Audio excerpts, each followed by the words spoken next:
yogeeshwaraya bhuta-bhuta-bhuteshwaraya kala-kala-kaleshwaraya Shiva-Shiva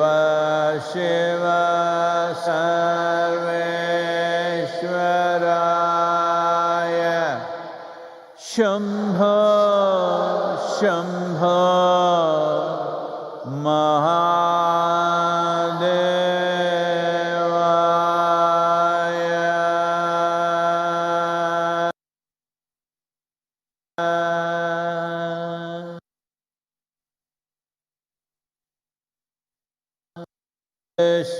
Yogeeshwaraya bhuta-bhuta-bhuteshwaraya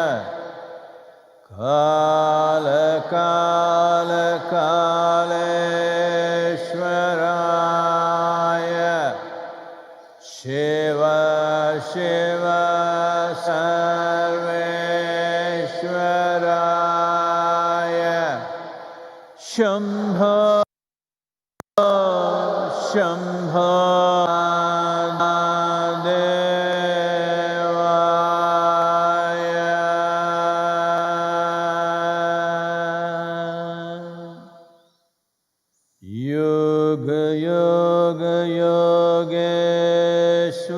Yogeeshwaraya bhuta-bhuta-bhuteshwaraya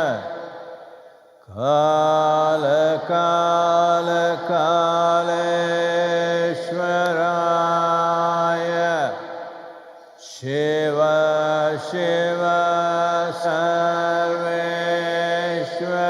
Sarveshwaraya Shambho-Shambho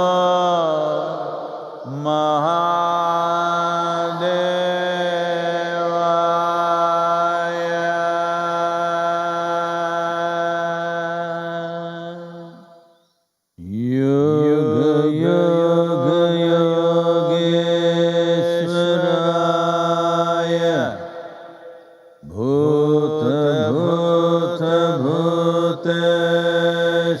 bhuta-bhuta-bhuteshwaraya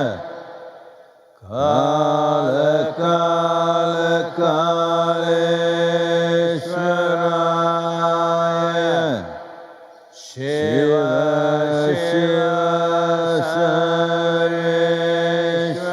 Sarveshwaraya Shambho-Shambho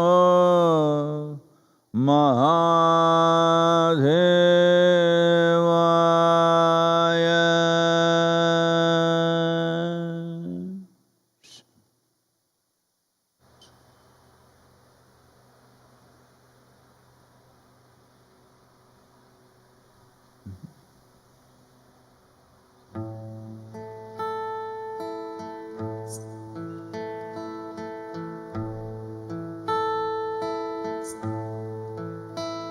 মনো চলো নিজ নিকেতনে মনো চলো নিজ নিকেতনে সংসার বিদেশে বিদেশীর বেশে ভ্রম কেন অকারণে মনো চলো নিজ নিকেতনে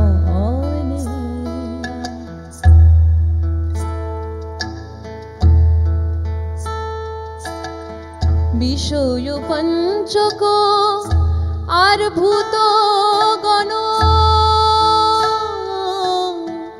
বিষয় পঞ্চক আর ভূত গণ সব তোর পর কেহ নয় আপন পর প্রেমে কেন হইয়া চেতন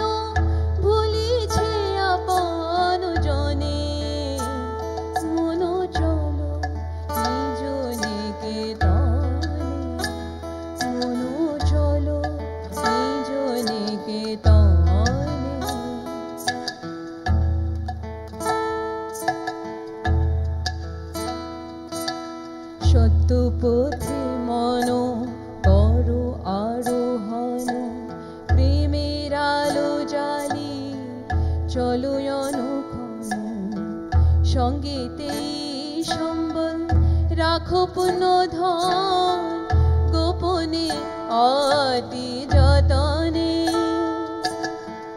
লোভ মোহ আদি পথে দোষগান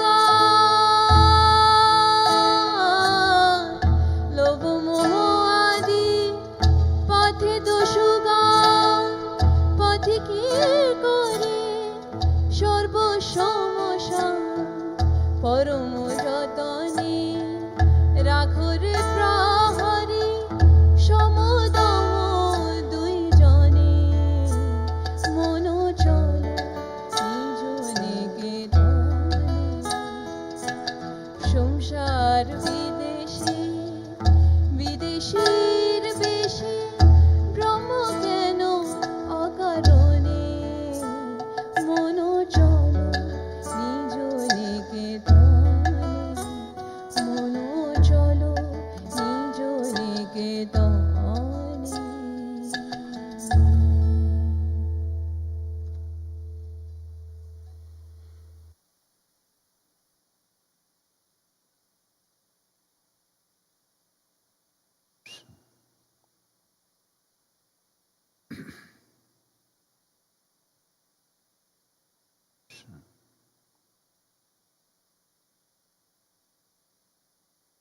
Jananam Sukhadam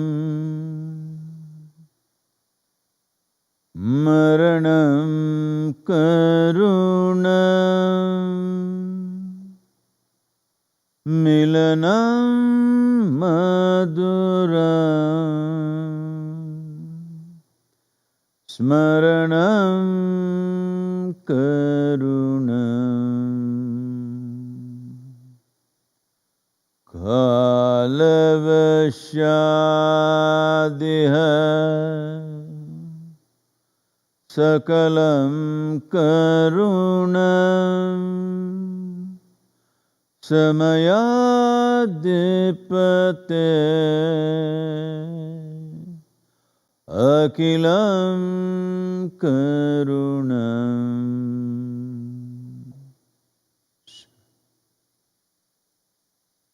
Namaskaram. Namaskaram to all of you, wherever you are, whichever time of the day you are in.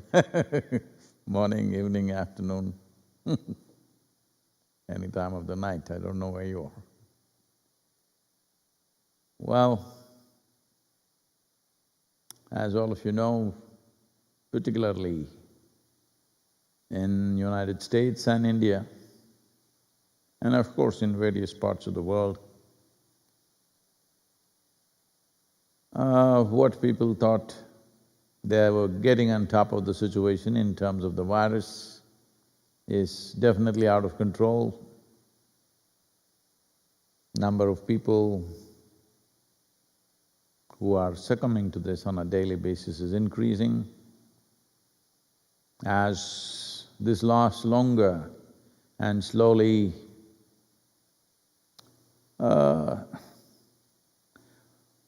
it is leading from bravado to pragmatism in many governments, among people, among business leaders. Well, we are definitely preparing ourselves for shrinkage of our economies, significant changes in our lifestyles, how we are going to communicate with each other. Almost every aspect of our life has to be looked at in a realistic way.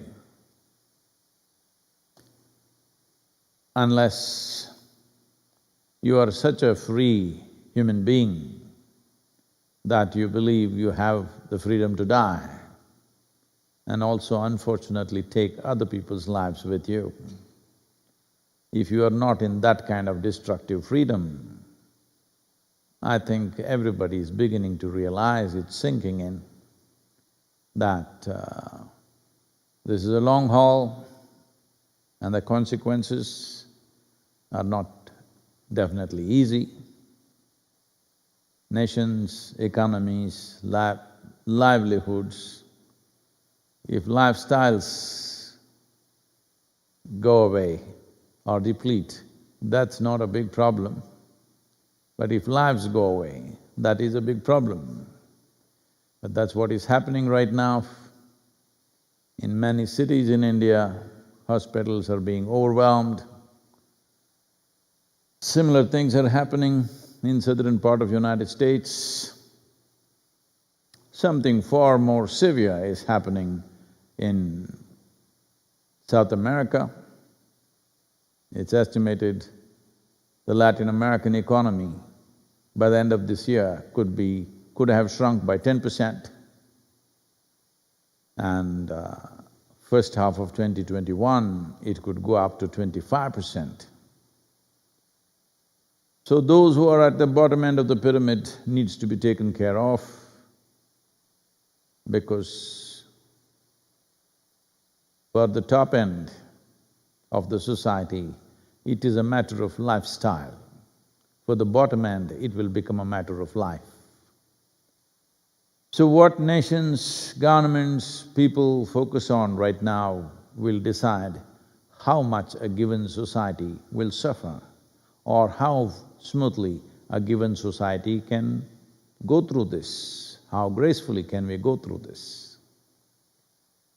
Well, I've been saying this from day one, the only real answer is to strengthen your immune system and to maintain social distance, that you are not the spreader.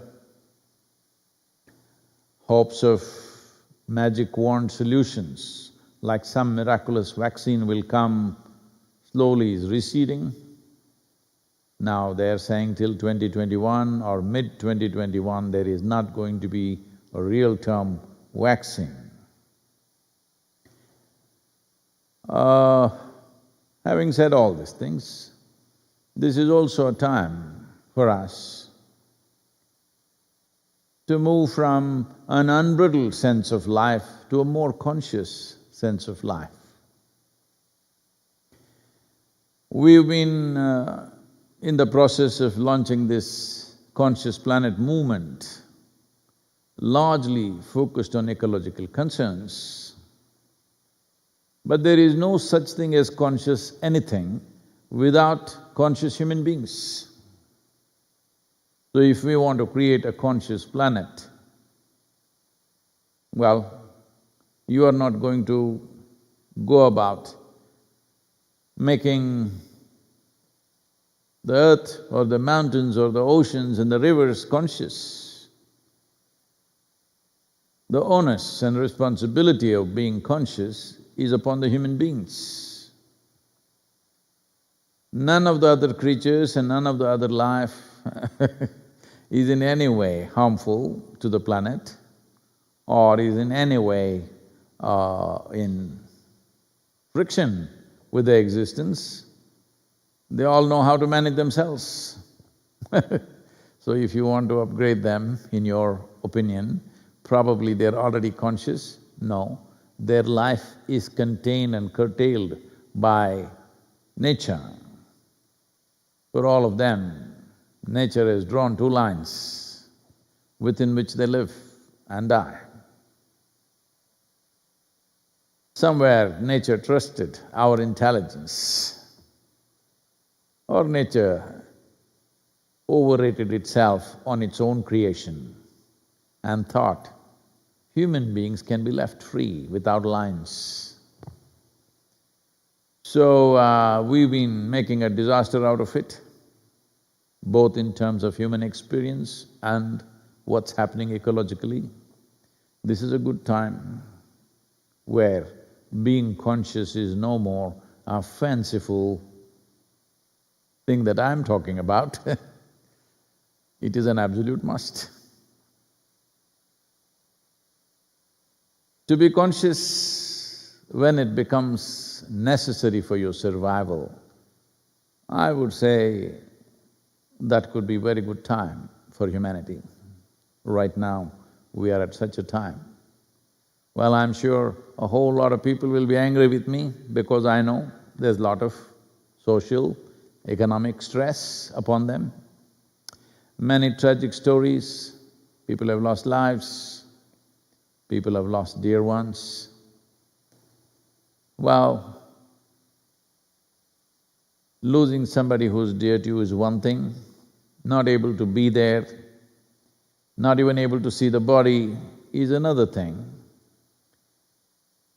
Well, dozens of bodies have been found in U-Haul trucks in United States because they're not able to handle the load of dead bodies. There are not enough morgues for that many dead. There are not enough undertakers for that many dead. And finding plots to bury them, not able to handle this. Sinking bodies have been found in U-Haul trucks. Similar things are happening everywhere in the world. Handling the living and the dead is becoming a big challenge. So everybody needs to understand, we are the basis right now. We are the housing for the virus. If this behaves responsibly, it will be contained. If this doesn't behave consciously and responsibly, well, before you come up with your magic wand solution of some magical vaccine that can be sprayed in the world and everybody will get it,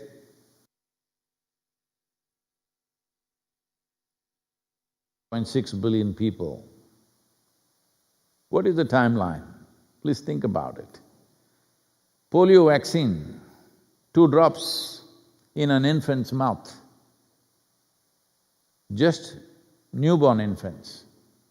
Well, India has taken over 15 to 18 years to eliminate polio of an incessant campaign. Now the entire population, even if you find a vaccine, how long will it take to administer this? So let us not be unrealistic, it's extremely important that right now, in many ways, you must function at your peak. If anyone wants to function at their peak, or if any machine wants to function at its peak, one important thing is, you must remove all the frictious elements. You must remove all the friction within yourself. Taking away the friction within oneself is vital. Generally, handling all the friction so that a machine functions smoothly is called engineering. We are talking in engineering once again. Well, we've been talking for 40 years. What do you think I've been talking about? Well, you thought if your headache went away, your backache went away, and you function a little better in your business and you think you have achieved something. No. The important thing is, if you sit here, in your physical body, in your chemical self, in your energy body, in your mental body, in your emotional structure, there is no friction. Once there is no friction here, now you will see how to transact with the world. Transactions, not need-based transactions. Transactions that could transform. Transactions that could make individual human beings transcend many things. But when there is friction within you, either in the mind or body or your chemistry or your energy, all your transactions will be need-based. When I say need-based, the need may be… fundamental thing is food, sexuality, economic comforts, various other things, social, other kinds of stuff. Needs and needs and needs. Something wrong with them? I'm not saying anything wrong with anything. There's just that what could be a grand life is a meager life because it's badly engineered. Though the basic platform that's given to us in the form of natural design is fantastic, how we build it, what material we put into this, and how we arrange things within ourselves will determine whether there is friction or not. Today, it is… these things are very amusing to me, but don't take me wrongly, all the medical people, scientific people. It's very amusing for me to see a lot of scientists are talking in terms of inflammatory markers.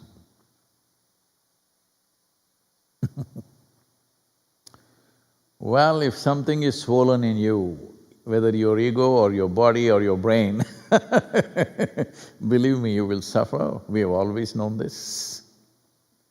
Or with either it's in the cellular level or molecular structure, anything swollen means you will suffer. Because it is a consequence of friction. Well, you may have many names for this, stress, anxiety, this one, too many names. Essentially, there is friction in your physical structure, in your chemical structure, in your energy structure, in your psychological structure, in your emotional structure, there is friction. Anything that has friction is obviously not a good machine, not an optimal machine. Whole lot of engineering has been done to… let's say if we take the movement of our automobiles, from a locomotive which was going… you've seen the steam locomotive, it went chok chok, chok chok, chok chok, we thought it was great. Now it's going electric car. Lot of friction has been taken out. As friction has been taken out, consumption of whatever fuel it was consuming has gone down significantly. And as this happens, the atmosphere is better. So take the same example for yourself. If you are like a steam locomotive, all over it spills, have you seen? Smoke is not only coming up there, steam is spilling out here, heat is going there, water is spilling out somewhere else, all over the place. If you are like that, a steam locomotive, I like them, because I grew up around railway atmospheres, my father working for Indian Railways. I loved the steam locomotives because, there was a certain grandeur to it, but it's a desperate, horrible grandeur, which is burning enormous amount of fuel and creating a big racket and throwing things all over the place. Are you one of them is what you need to check right now. Are you that kind of a machine that you gobble up too many things and you create too much friction and heat and throw things all over the place? If you go next to your steam engine, once in a while it lets out steam. At that time if you're there, it'll blow you away. Are you like this at least once a day? So, it is time that you engineer yourself into that kind of a machine, that it's largely self-sufficient. There is solar energy, there is water, there is air, and of course there is food. Machine should run smoothly on this. The rest of it is… you can play it the way you want. How much, what, one can decide according to their individual inclinations or by choice, not by compulsion. That's the important thing. So creating a conscious planet means just this. First of all, you have removed the friction from this system. Once friction is gone and you're well engineered, now being conscious is natural because this is the nature of a human being.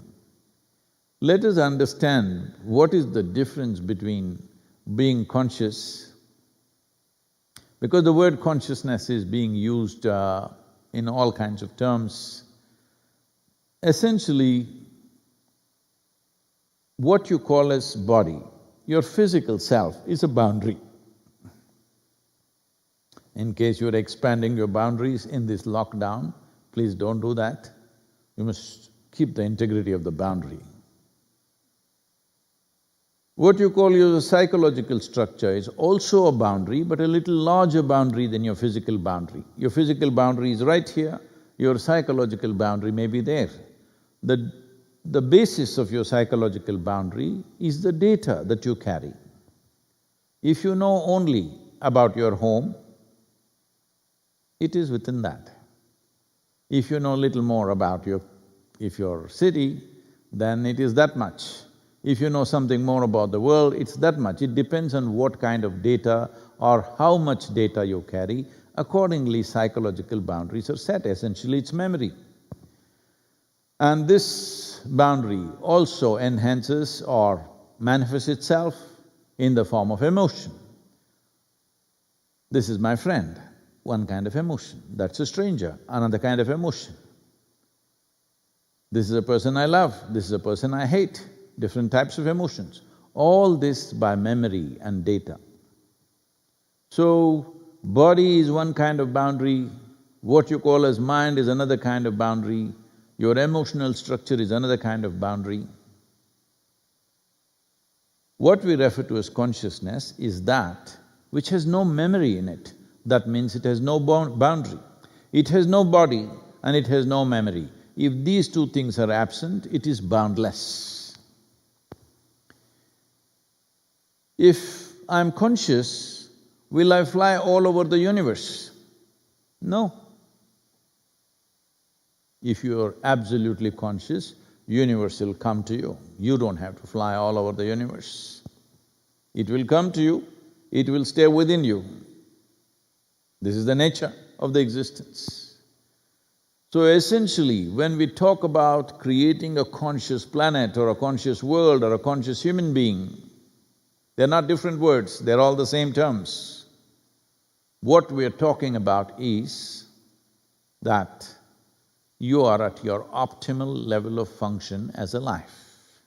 That means you are a human being, means your way of being is not determined by your needs. Your way of being is determined by the nature of creation. The nature of creation is such, everything is enmeshed one into the other. You cannot separate one from the other. You thought one is good, one is bad. You thought weeds are bad and you took it away and you thought just your flowering plants. Now you're realizing it doesn't work like that. Because life is enmeshed into each other. You cannot separate it because it has grown like this, from the same source in many different ways.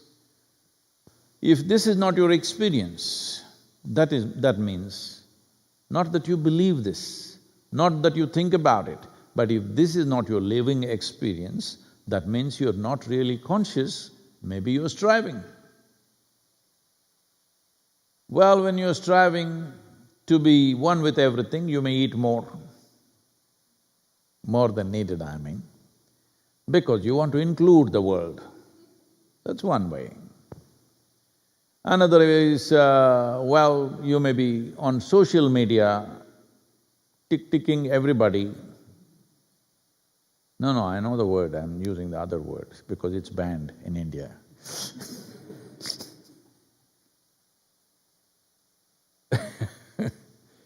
So, you think by doing this or something else, you are connecting. Nothing like that. Nothing like that will happen. Or you may think, we are all one, we are all one. You will see when you're tested what will happen. It'll not work like that. Well, emotions make it more realistic in your experience, but still you will see when things don't go the way you want, poof, it'll go. So being conscious is not a constipated attempt by you to be one with the world. It is just that you engineered this. Your inner engineering is so good, no friction anywhere, naturally you're conscious. Naturally you're one with everything. This is not a teaching. The very fact that you're breathing and you know you cannot exist without breathing is enough proof that you're one with everything. So no teaching need to happen. It is just that little engineering needs to happen. How to sit properly, breathe properly, how to keep this well. Very, very important. Otherwise,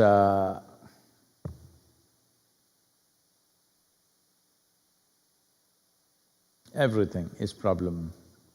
If you have to go to work, it's a big problem. If you have to stay at home, it's a big problem. Money, big problem. No money, big problem. Marriage, big problem. No marriage, big problem. Everything problem. The problem is you. Once you are a problem, everything is a problem, of course, because your life is just a reflection of yourself. But if you are smart, intellectually smart, you survive little better than others and you think you're doing great. But the moment you see somebody who's surviving better than you will not feel so great. So the entire world today has been structured from kindergarten school to everything in terms of who is better than who.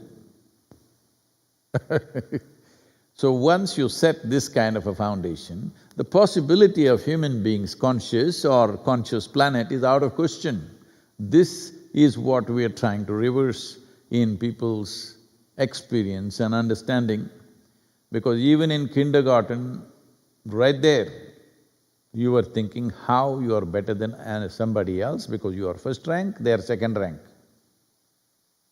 This problem has been built into human beings, unfortunately, from the very beginning. Even within the homes, it may be happening. So, surviving little better than somebody is not a great deal, because being alive is important. Are you more alive than somebody because you ate more expensive food or you wore more expensive clothes? Are you surviving better really? No. Surviving better means if you sit here, your body is at ease and it's feeling wonderful, you're surviving great. Well, as you are seeing, as affluence grows in the world, more and more human beings have more and more in their lives, they are not surviving better. A massive number of people on this planet are consuming medicines on a daily basis like never before in the history of humanity. And this is the first generation ever who cannot sit down and eat a full meal. They have to think how much will make them sick. This is the first generation ever. Otherwise, human beings sat down to eat means they ate as much as they could and they were fine. So you are not surviving any better because your economies are bigger, or your belly is bigger, or your bank balance is bigger, you're not surviving better. You need to understand this. Surviving better means if you sit here, your body is comfortable, you can eat what you want, you can sleep well, you can get up well and function well, that means you're surviving well. That means a creature in the wild is surviving way better than you. That's what it means. Well, this happened.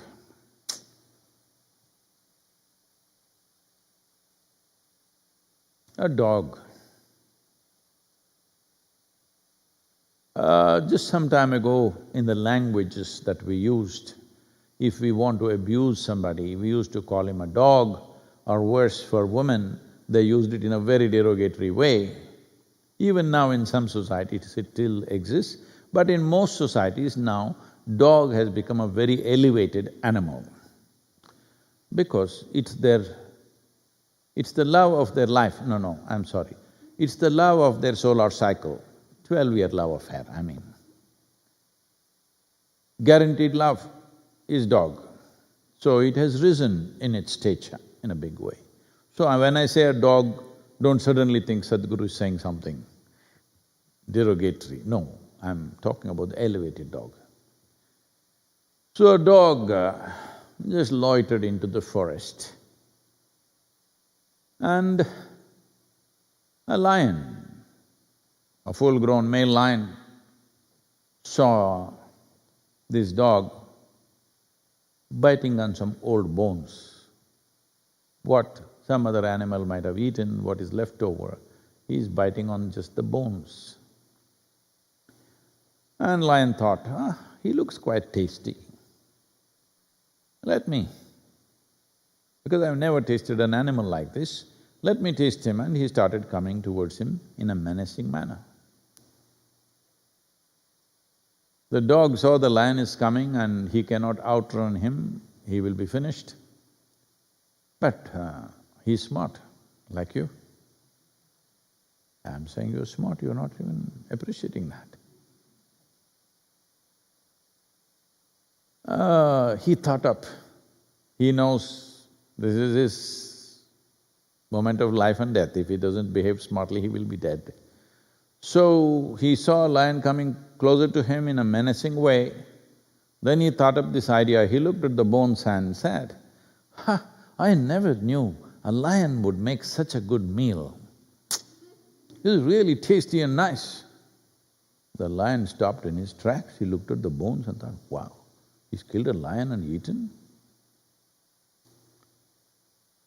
The dog made use of this situation and slowly slinked away. A monkey, you know. I'm trying to connect the ancestral relationships.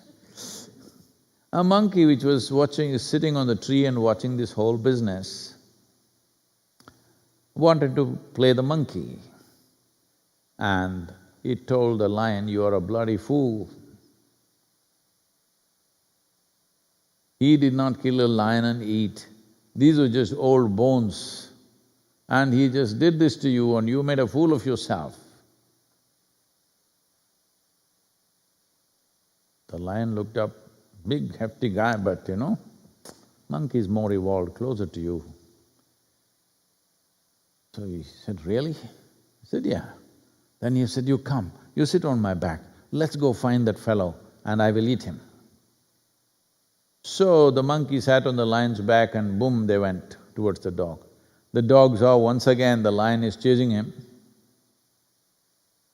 Then he sat down like this and said, "Where is that damn monkey? I told him to get me another lion." Many hours ago, where the hell is he?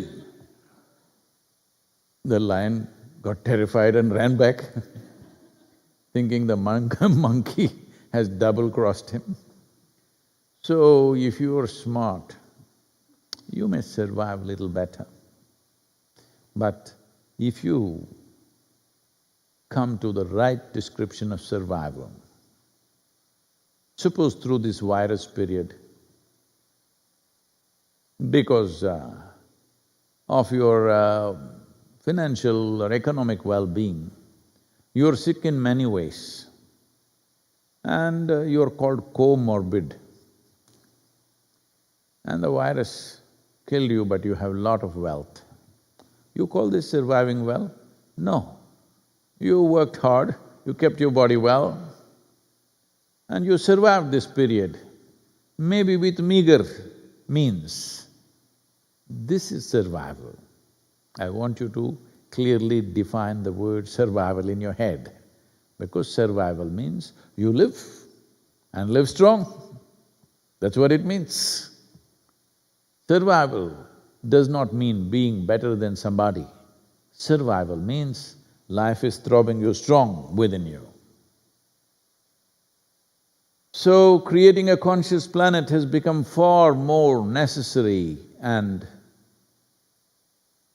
the nature of how the world and human societies are going to play out. What is imminent in the next few months demands that you become either more conscious or go totally compulsive and crazy. It is my wish and my blessing that all of you should become the source of creating a conscious planet. There is no conscious planet without a conscious human being. A conscious human being means the basic platform is not body.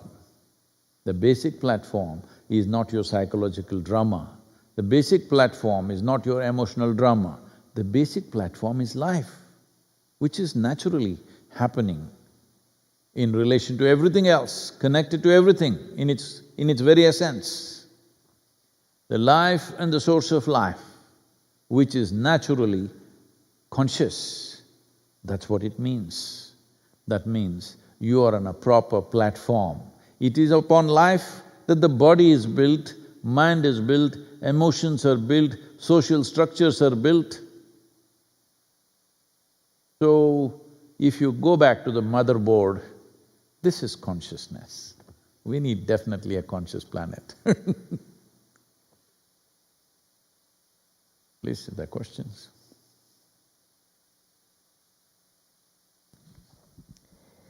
This question is from Vineet. Namaskaram, Sadhguru. A Netflix show on the Indian way of matchmaking is trending and drawing criticism for the regressive ways of arranged marriage. Is there any science behind the concept of arranged marriage, and is it still relevant in today's time?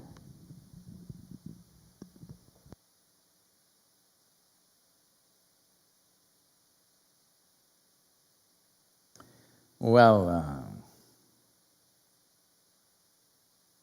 if you do not know this,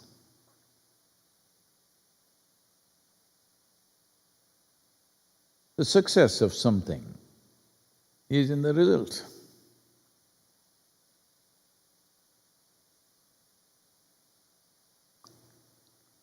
Luxembourg, which is held as one of the most economically prosperous and free societies, a small little country, divorce rate is 87%. Spain, divorce rate is some 65%. Russia, 51%. United States, 43%. India, 1.5%. You decide what's working. Because marriage is not about how it happened, who arranged it. Your parents arranged it, or a commercial website arranged it, a dating app arranged it, or a local bar arranged it when you were fuzzy, or your confused friends arranged it, or your confused self arranged it. Well, anyway, it's an arrangement. It is best, it is arranged by responsible, sensible people. This idea, arranged marriage means is some kind of a slavery, well, that depends. As there are exploitative people everywhere, sometimes your parents themselves may be exploitative, they may be doing things for their own reasons, their stupid prestige, their wealth, their nonsense, they may be doing it for those reasons. Well, they may be watching the darshan, but somebody just now, in the last couple of days, asked a thing that they want to choose a girl for their boy. One girl is well-educated, pretty, another girl, father, big man. So which should I do? So I asked a simple question, you want to marry the girl or somebody's wealth? You make up your mind, because I don't know what's your priority. It depends what's your priority.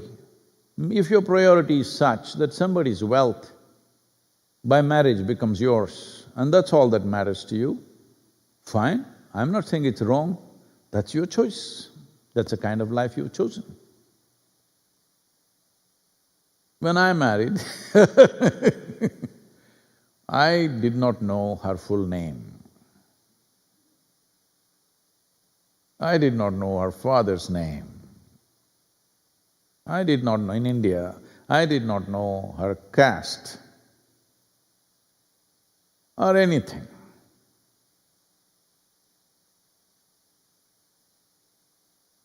When I told my father, he said, "What, you don't know the father's name?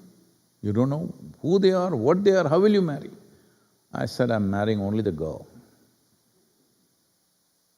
I'm not planning to marry any of the other things that usually may come with a girl.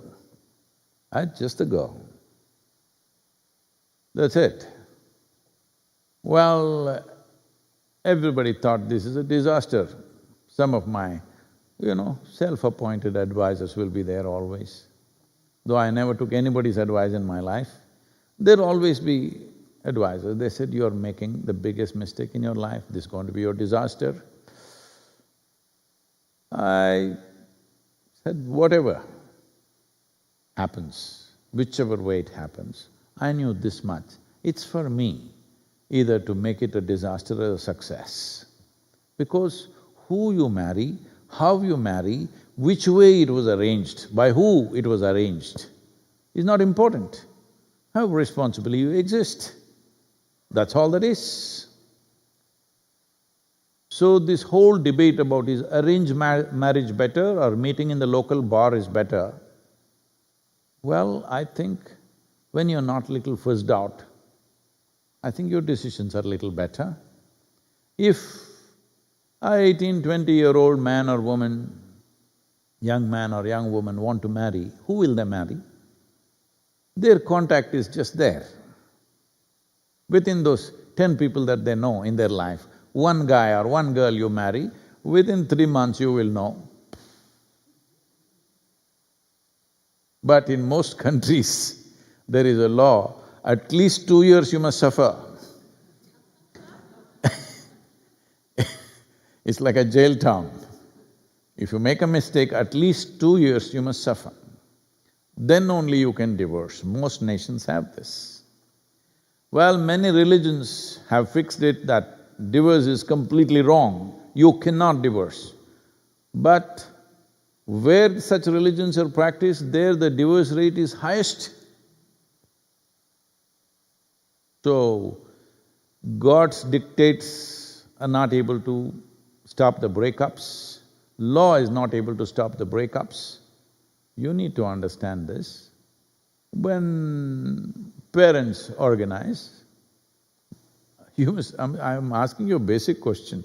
Do you believe their judgment may not be the best, but parents have the best interest of yours. But if you have matured beyond them, that's a different thing. You can make your own decisions. But arranged marriage is a wrong terminology. All marriages are arranged. By whom is the only question. I think it's best it's arranged by people who are most concerned about your well-being, who have a larger reach of… because you can't find the best man or the best woman in the world because we don't know where the hell they are. With limited contact that we have, what is the reasonable good thing we can put together? That's all it is. So the very fact that divorce rates are as it is in these different societies that I spoke about, well, the success rate is very clear. When parents are the basis of your organization, it's little better because they will think little long-term. You just like the way she is dressed and you want to get married today. Well, tomorrow morning you will realize you don't want to have anything to do with her. So, because when you're 18, 20, due to various compulsions or peer pressure or something, you may take decisions which will not last a lifetime. Or sometimes you really hit it off with somebody and it may work out, that's another matter. So, arrangements. Everything is an arrangement, please understand this. You may think so many things. It is arranged by your emotion, or your greed, or your loved ones. It is arranged by somebody, isn't it? Or something. It is an arrangement. How you arrange it? Well, it's your choice. I'm not saying this is the way or that is the way, but whichever way you do it, please conduct it responsibly, joyfully. If they've been saying marriages are made in heaven, but you're cooking hell within you. Marriage is made in heaven.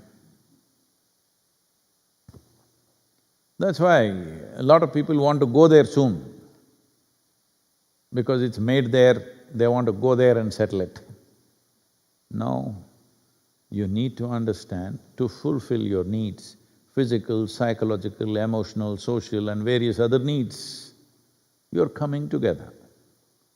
If you always remember, to fulfill my needs, I'm with you, you will conduct this responsibly. Initially you're like that, after some time you think he or she needs you, then you will start acting wantonly, then of course ugliness will start in many different ways.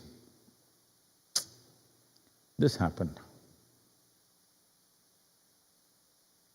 A young man and a very young woman got engaged. So once not like this, there must be a stone. Once the ring went in, the lady held his hand and said, "You can lean on me to share your pains, your struggles, your whatever sufferings you go through, you can always share with me." The guy said, "Well, I don't have any struggles or pains or problems." As he said, "Well, we are not yet married."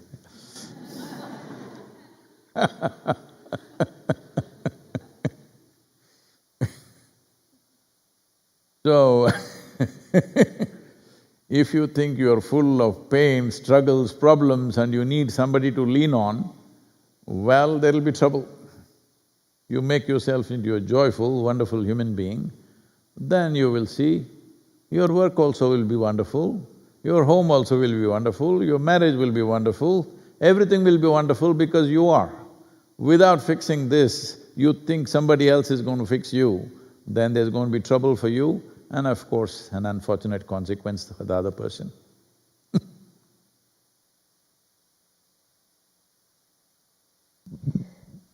This question is from Snehashish.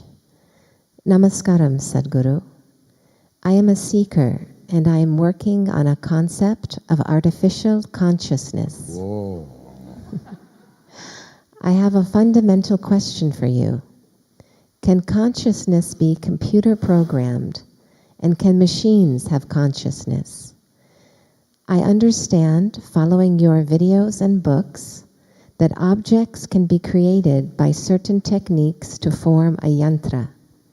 Can this process be written in programming language?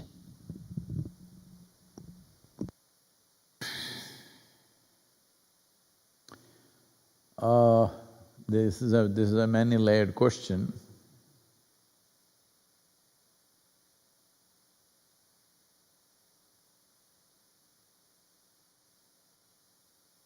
In one way, the last part of the question, let me answer that first. Can I consecrate something by writing Java?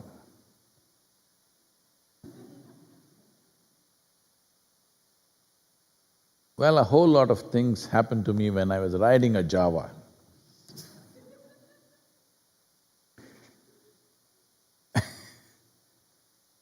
But the Java language or whatever other languages that are there, I am not conversant with them.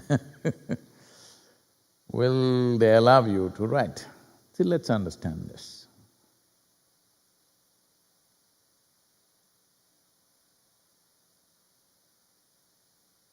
Consecration and consciousness, let's separate these two. Because consecration is a certain way of investing energy either upon a form or a space or a human being. Investing a certain amount of energy so that it'll function at a certain level. Right now, you can dig the planet and dig out some copper and make a vessel out of it. This is very important.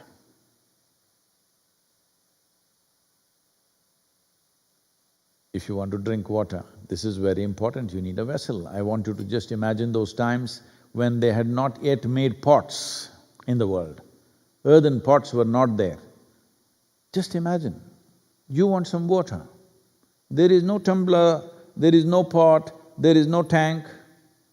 Every time you need water, you have to go to the source of the water, river, pond, lake, whatever. This is why whole civilizations always developed around riverbanks. Every civilization happened only around riverbank because every day, well, if you want to drink water, you go to the river, you want to wash clothes, you go to the river, you want to shit in the morning, you go to the river. Want to wash your animals, you go to the river. Because there were largely no containers. To start with, there was no container at all. Just imagine, you dug out the soil or clay and made a pot out of it, and you could hold water in it by burning it. What a miraculous invention was that. Even now, if you excavate any ancient site, one thing that you will find is pots, or either full or broken or whatever, earthen pots, burnt pots, which were vital technology, I want you to understand. More important than your spacecraft, I want you to understand this. Because if there is no container to hold water or food or anything, just imagine all you have is your two hands. How severe it is.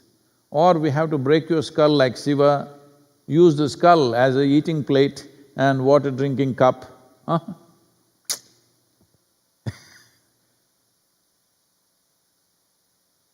So, earthen pot is a fantastic technology which changed human life dramatically. I'm sure at that time, people would have really thought there is nothing better that anybody can ever invent, an earthen pot.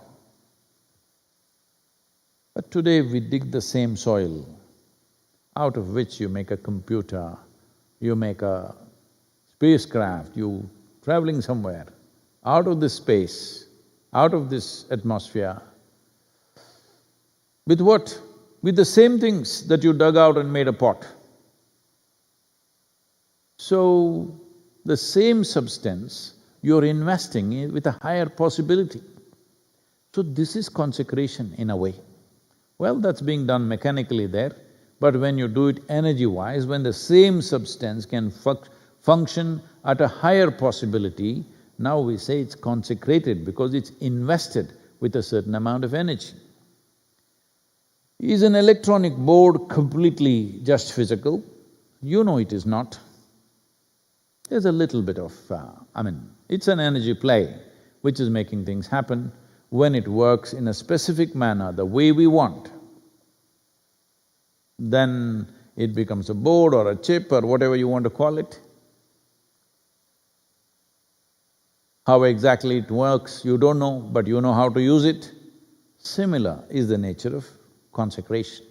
We invested a certain energy for a certain purpose, to function in a certain way, so that that same substance can function at a higher level. This is true even with your body. At least in this lockdown period, if you are investing your time in the morning to do your Surya Kriya or Shakti or Namaskara, whatever, asanas, whatever else, you see within a few days or a couple of weeks, you can distinctly see that this same flesh and bone functions at a higher level. In a way, it's consecrating. If you want to look at it just as a definition, in a way you're consecrating the body to function at a higher level. Same solar energy, now you're transforming it into a higher level of function. So consecration is a certain investment of energy, let us say in a certain form, so that that form will function at a higher level. Consciousness is a completely different matter. We've already gone through this when I spoke in the beginning. Everything that you know has a boundary. Body, psychological space, emotional space, energy space, everything has a limited boundary. Consciousness is not bound by anything. It is the ultimate motherboard of the existence. So can I make the machine conscious? It's a ridiculous thing. Even you cannot become conscious, I want you to understand, not in the usual… See, the word conscious being used in so many different ways, it's confusing, but let me tell you, there is consciousness. If you dissolve your physical form, if you dissolve your psychological form, if you dissolve your emotional and energy forms, you have become consciousness. Not that you became conscious in the sense that you possess consciousness. No, you have become consciousness. Like if we bury you, you become soil, you become the earth. Just like that, if we dissolve you, you have become conscious. You can neither generate consciousness within this or in any of your electronic stuff. It's a completely misunderstanding. I know these debates are going everywhere in the world. I've been to various conferences, endlessly they're talking about it. Only thing is, everybody is invested in their idea. An idea means it's a limited possibility. In that, there is no consciousness. You can talk about it as much as you want because everybody is free to use the word. Essentially, when we say consciousness, we are talking about the fundamental. Everything else is a pop-up. The galaxy is a pop-up, solar system is a pop-up, planet is a pop-up, you are a pop-up. When human being has the ability to not just be a pop-up, but become the source. When you become that, in some way you dissolve your identity because your body, your mental structure essentially is because of identity. Just look at it this way. Let's say there are so many incidents and situations that have happened in your life. Only those situations that you identify with, either by liking or disliking it, right now they are a part of you. Those situations that you neither liked nor disliked, somehow they're not a part of you. Just see this. So your psychological framework is constantly being built and expanded by what you like, dislike, essentially you're identifying. So only with this body you're identified. I don't have to go into the dirty details, but what is day after tomorrow's food? You still have not seen it.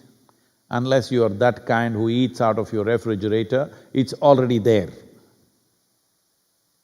That's a terrible way to live, I'm telling you. So if you have not seen day after tomorrow's food, but when day after tomorrow comes and becomes today, that which you have not seen becomes a part of you. But what happened to yesterday's food? Flushed down the toilet, most of it. So, only what you identify with right now, this is you. You are not going to go in search of all the shit that you flushed and say, that's me, that's me, that's me, because it's been you at some point, but you don't identify with it, so it's not you. So you need to understand, what is me, what is not me in your experience is a made-up reality that you make it up by identifying with it. This is me, this is mine. Whether it is an object or a person or a thing or a property, including your body and your mind, you only feel it's me when you're identified with it. So if you withdrew your identities, then you dissolve. Not that your body will melt away, it's still sitting here, but because you've withdrawn your identity, it has dissolved from your experience. Now your consciousness, because that is the basis of your existence. Now, can I create consciousness? Can I invest consciousness? This is all rubbish. You can invest energy and make something work better. That's a different matter. Making anything work better, in my you may find this little extreme, even if you create a god, even if you create a deity of the highest possibility, still it's a survival process. You're looking how to survive better Or maybe you want to thrive better. Thriving is also survival. To thrive means you're surviving better than others, that's all thriving is. So, even your God, your religion, your whole heaven, heaven means what? You're surviving better than others, though you're dead. Though you die, you survive better than others. That's going to heaven, isn't it?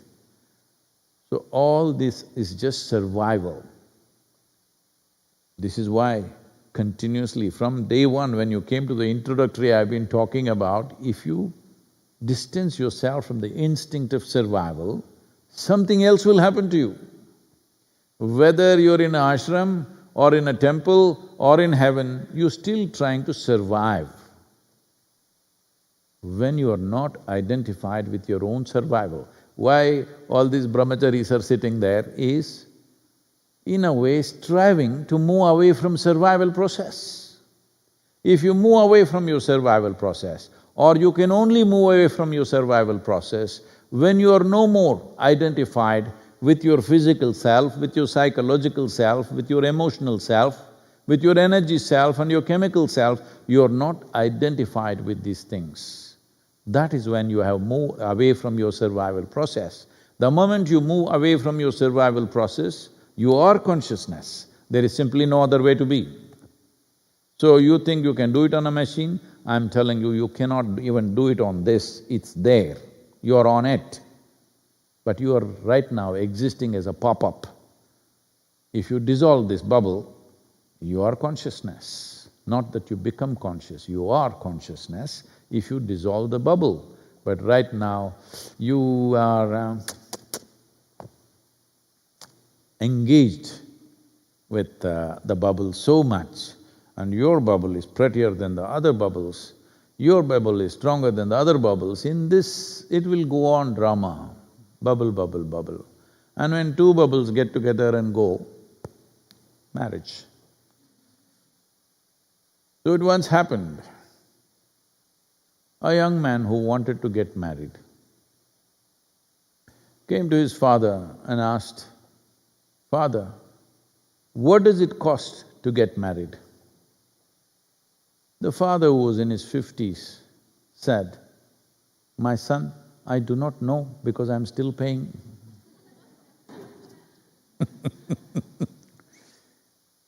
Please, wherever you are, particularly if you're in India and United States,